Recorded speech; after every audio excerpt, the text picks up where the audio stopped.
Friends, ఈరోజు టమాటా ఎండుమిర్చితో పచ్చడి, చిట్టినాడు పచ్చడి అని మా ఫ్రెండ్ చెప్పింది.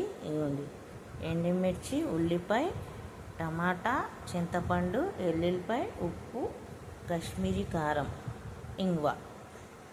ఆయిల్ వేడెక్కాక ప్యాన్ పెట్టుకొని ఆయిల్లో ఇప్పుడు అన్ని ఎండుమిర్చి, ఉల్లిపాయ, ఎల్లుల్లిపాయ వేసుకోవాలి. ఎండుమిర్చి కొంచెం వేసుకొని ఉల్లిపాయ, ఎల్లుల్లిపాయ వేసేసి వేగిన తర్వాత టమాటా, చింతపండు, ఉప్పు, కారం అన్నీ వేసి, ఇంగువ అన్నీ వేసి తర్వాత మిక్సీ పట్టుకోవడమే.